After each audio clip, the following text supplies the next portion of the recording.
আমি কোন রাজনৈতিক দলের অনুষ্ঠানে যাই না, আজকে ব্যতিক্রম। তো এই ব্যতিক্রমটি দুটি কারণ আছে। প্রথম কারণটি হলো যে আমি আজকে 21শে পদক পেয়েছি, আর আজকের এই অনুষ্ঠানটা ভাষা আন্দোলনের উপর, 21শে ফেব্রুয়ারির উপর। তো যে ব্যক্তি 21শে পদক পেয়েছে তার প্রথম আমন্ত্রণ যদি 21শে ফেব্রুয়ারি নিয়ে হয়, আর সেখানে যদি অস্বীকার করি আমি যেতে, তাহলে আমার পদককে অসম্মান করা হয়। প্রধান কারণ হচ্ছে আমার আজকে আসবার এটি। আর দ্বিতীয় কারণ হচ্ছে যে মঞ্জু আর কুয়ার দুজনকেই আমি অত্যন্ত স্নেহ করি। তবে তাদের রাজনৈতিক দল থাকলেও এটাকে আমি ঠিক রাজনৈতিক দল হিসেবে বিবেচনা করি না। মনে হয় আমার ছোট ভাইয়ের অফিসে আমি বেড়াতে এসেছি। এই দুটো কারণে আজকে এই দলীয় অনুষ্ঠানে আমি বক্তব্য দিতে এসেছি। তো আজকে বক্তব্য আমি দীর্ঘায়িত করবো না। আমি যেটা মনে করি যে 52 সাল থেকে যে ছাত্রদের অবিচারের বিরুদ্ধে, অন্যায়ের বিরুদ্ধে যে লড়াই শুরু হয়েছিল, সেই লড়াইয়ের নবতম সংস্করণ আমরা মহান জুলাই বিপ্লবের অভ্যুত্থানের মধ্যে দিয়ে দেখতে পেয়েছি। বাংলাদেশ এক অদ্ভুত দেশ, যেখানে প্রতিটি লড়াই সংগ্রাম ছাত্রদের দ্বারা হয়েছে, আমার মতো বৃদ্ধদের দ্বারা হয় নাই।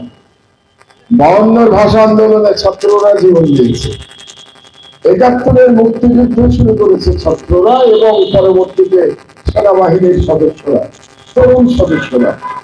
তখন তিনি সেনাবাহিনীর স্বাধীনতার ঘোষণা দিয়েছিলেন, সেই শহীদ জিয়ার তখন বয়স ছিল 30-31 এরকম বয়স হবে, তিনিও তরুণী ছিলেন তখন। তারপর 90-এর যে গণ অভ্যুত্থান এরশাদের স্বৈরাচারের বিরুদ্ধে, তারও নেতৃত্ব দিয়েছে। আর আজকে যে মহান বিপ্লব হলো জুলাই বিপ্লব, এখানে যে ছাত্ররা নেতৃত্ব দিয়েছে, কাজেই এই বাংলার এই অঞ্চলে, যেটাকে একসময় পূর্ব বাংলা বলা হতো, পরবর্তীতে পূর্ব পাকিস্তান এবং বর্তমানে বাংলাদেশ, সেই বাংলাদেশের তরুণেরা সবসময় লড়াই করছিল। আর এখনকার তরুণদের আমি যত দেখছি তত মুগ্ধ হচ্ছি, কারণ এই তরুণদের মধ্যে যে ইন্টেলেকচুয়াল ডেভেলপমেন্ট আমি দেখতে পাচ্ছি, এটা আশ্চর্য। দুদিন আগে একটি বিদেশি এম্বাসিতে আমাকে তারা দেখেছিল বাংলাদেশ পরিস্থিতি নিয়ে আলাপ আলোচনা করবার জন্য, এবং সেখানে তারা আজকের যারা তরুণ নেতৃত্ব তাদের কথা বলছিল যে তাদের সাথেও তারা আলাপ করে বাংলাদেশের ভবিষ্যৎ নিয়ে, কেমন সরকার হবে, কেমন দেশটা তারা দেখতে চায়, এসব বিষয়ে তারা আলোচনা করে। আমি তাদেরকে বললাম যে আমি অবাক হয়ে যাই, কারণ এদের যে বয়স এখন, এবং তোমাদের সাথে আলাপ আলোচনা করে বিশ্ব রাজনীতি নিয়ে, জিওপলিটিক্স নিয়ে, ইকোনমিক্স নিয়ে, আমার এই বয়সে যদি তোমাদের মতো ব্যক্তিরা আমাকে ডাকতো, তোমাদের এম্বাসিতে ডেকে আলোচনা করবার জন্য ডাকতো, তো আমি ভয়ের চোটে ফেইন্ট হয়ে যেতাম। আর এরা ফেইন্ট হওয়া তো দূরের কথা, এরা নাকি ঘন্টার পর ঘন্টা তর্ক করে সেই সমস্ত লোকজনের সাথে। অবিশ্বাস্য ডেভেলপমেন্ট, অবিশ্বাস্য ইন্টেলেকচুয়াল, মানে এরা ডেভেলপ করে গেছে। আজকেও আমার আগে যারা তরুণেরা বক্তৃতা করছিল, এবং আমি শুনছিলাম আর বন্ধুকে বলছিলাম যে আজকের তরুণেরা কত চমৎকার করে কথা বলে, এদের বয়সে আমরা এত চমৎকার করে কথা বলতে জানতাম না। সেই দিক দিয়ে আমি মনে করি যে এরা আমাদের জেনারেশন থেকে অনেক এগিয়ে, এরা পারবে বাংলাদেশকে এগিয়ে নিয়ে, এবং তারা দেখিয়েছে। একটু আগে ডক্টর সুকুমার বড়ুয়া বলছিলেন যে হঠাৎ করে জুলাই বিপ্লব হয় নাই, এটার একটা ধারাবাহিকতা ছিল, অত্যন্ত সত্য কথা, ধারাবাহিকতা ছিল। কিন্তু যে অসীম বীরত্ব নিয়ে এরা জীবন দিতে পেরেছে, এই অসীম বীরত্ব নিয়ে জীবন দেয়া, এটা আমাদের পক্ষে সম্ভব হয় না। এটা সম্ভব হয়েছে এই তরুণ ছাত্র শ্রমিক জনতার পক্ষে। এবং যারা জীবন দিয়েছে তাদের বয়সগুলো শুধু আপনারা বিবেচনা করুন, এই যে 1600 তরুণ কিংবা 2000 তরুণ জীবন দিয়েছে, তাদের মধ্যে সবাইকেই আপনি তরুণই পাবেন। আমার বয়সী কেউ জীবন দেয় না, কিংবা আমার আগের জেনারেশনের কেউ জীবন দেয় না।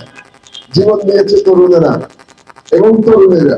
একটা মেয়ের কথা আমার খুব মনে পড়ে, আমি ইউটিউবে দেখেছি যখন আমি নির্বাসনে ছিলাম, যে সেই মেয়েটা বলছে, সম্ভবত ঢাকা বিশ্ববিদ্যালয়ের মেয়ে, সে বলছে আমার পিছনে পুলিশ এবং সামনে স্বাধীনতা, আমি স্বাধীনতাকে বেছে নিয়েছি। কি অসাধারণ বক্তব্য, যে সেই তরুণী আমার কন্যার মতো সে স্বাধীনতাকে বেছে নিয়েছে। কিভাবে জীবন দিয়েছে আবু সাঈদ, চ্যালেঞ্জ করে জীবন দিয়েছে, কিভাবে মুগ্ধ কথা বলেছে, ভালো লাগবে ভাই, অবিশ্বাস্য। এই তরুণদের সাহস দেখে আমি চমৎকৃত হয়েছি এবং বারে বারে এদেরকে সালাম জানাই। এবং এদের এই জীবন দেওয়ার মাধ্যমে কিন্তু তারা ফ্যাসিবাদ এবং ভারতীয় হেজেমনি দুই ইভিল শক্তিকে একসাথে পরাজিত করেছে এই তরুণেরা। এবং তারা দেখিয়েছে জীবন দিতে যখন আপনি প্রস্তুত হয়ে যাবেন, তখন পৃথিবীতে এমন কোন স্বৈরাচার নাই, এমন কোন ফ্যাসিস্ট পাওয়ার নাই, এমন কোন হেজেমনিক পাওয়ার নাই যে সেই জাতিকে পরাজিত করতে পারে।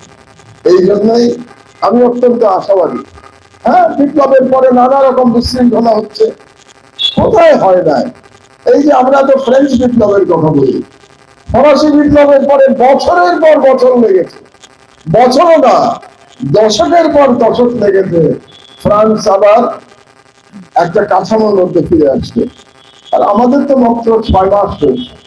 এত অস্থির হচ্ছে কেন আমরা? এখনই আমরা তরুণদের এত দোষ ত্রুটি খুঁজে বেড়াচ্ছি কেন? আমাদের তাদের প্রতি কৃতজ্ঞ হওয়া উচিত। তারা জীবন না দিলে আমরা এখনো ফ্যাসিবাদ দ্বারা নিষ্পেষিত হতাম। তারা যদি জীবন না দিত, তাহলে আমি নির্বাসিত জীবন থেকে স্বদেশে ফিরতে পারতাম না। তারা যদি জীবন না দিত, তাহলে আপনাদের সামনে দাঁড়িয়ে আমি এখন বক্তব্য দিতে পারতাম না। তারা জীবন না দিলে আমার দেশ পত্রিকা পুরো প্রকাশিত হতো না। তারা জীবন না দিলে আমি আজকে 21 পদক পেতাম না। তাহলে তাদের প্রতি আমাদের কৃতজ্ঞতা ভুলে যাওয়ার কোনো সুযোগ নাই। তাদের ভুলভ্রান্তি হলে, তরুণদের ভুলভ্রান্তি হবে, সেই ভুলভ্রান্তি আমাদেরকে শুধরিয়ে দিতে হবে, তাদেরকে সহযোগিতা করতে হবে, তাদেরকে পথ দেখাতে হবে। এবং আমি মনে করি যেহেতু এরা অনেক বেশি ম্যাচিওর তাদের বয়সের তুলনায়, এরা খুব তাড়াতাড়ি তাদের ভুল থেকে শিক্ষা গ্রহণ করতে পারবে। এই জন্যই আমি আশাবাদী। এই জন্যই সেই 52 যারা জীবন দিয়েছেন, 71 যারা জীবন দিয়েছেন এবং এবার যারা জীবন দিলেন, সবার প্রতি আমি বিনম্র শ্রদ্ধা জানাই। এবং আজকে আমি মনে করি খুব চমৎকার অনুষ্ঠানের আয়োজন করেছে বন্ধুরা, এবং আপনাদের উপস্থিতি দেখেও আমার ভালো লাগছে। আমি একটু আগে বলছিলাম যে ভালো উপস্থিতি, এবং এই উপস্থিতিতে আপনাদের সাথে একটুখানি আলাপ পরিচয় করতে পেরে, সুযোগ পেয়ে আমার ভালো লাগছে। আসলে আমি এখন বিভিন্ন জায়গায় যাই, রাজনৈতিক প্রোগ্রামে যাই না, বেশিরভাগ সময় বিভিন্ন ইউনিভার্সিটিতে যাই, আমি তরুণদের আশা আকাঙ্ক্ষা জানবার জন্য যাই।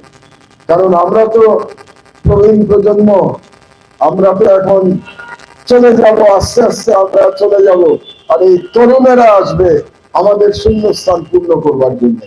এবং আমি মনে করি আমরা যে বাংলাদেশ গড়তে পেরেছিলাম বা যতটুকু গড়তে পেরেছিলাম আমাদের জীবনে, আমি আশাবাদী এরা তার থেকে অনেক অনেক ভালোভাবে দেশ পরিচালনা করতে পারবে এবং বাংলাদেশকে এগিয়ে নিয়ে যেতে পারবে। শুধু একটি প্রত্যাশা, যে তারা যেন ঐক্যবদ্ধ থাকে, তাদের মধ্যে নেতৃত্বের লড়াই থাকতে পারে, আদর্শেরও দ্বন্দ্ব থাকতে পারে, কিন্তু যদি বাংলাদেশের তরুণ সমাজ ঐক্যবদ্ধ থাকে, তাহলে আর কোনো ফ্যাসিবাদ এই দেশে ফিরে আসতে পারবে না। তাহলে আর কোনো হেজিমনিক শক্তি বাংলাদেশের উপর নিয়ন্ত্রণ প্রতিষ্ঠা করতে পারবে না, যে নিয়ন্ত্রণ আমরা গত 15 বছর দেখতে পেয়েছিলাম।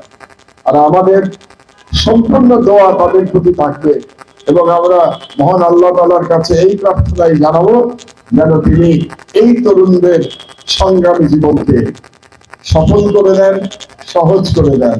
এবি পার্টিকে অভিনন্দন জানাচ্ছি এই প্রোগ্রামটি করবার জন্য, এবং আমি আশা করব এবি পার্টিও তাদের সকল সক্ষমতা দিয়ে, তাদের সকল প্রজ্ঞা দিয়ে এই তরুণদের সহযোগিতা করবে। আপনারা ভালো থাকুন। আল্লাহ হাফেজ। বাংলাদেশ জিন্দাবাদ।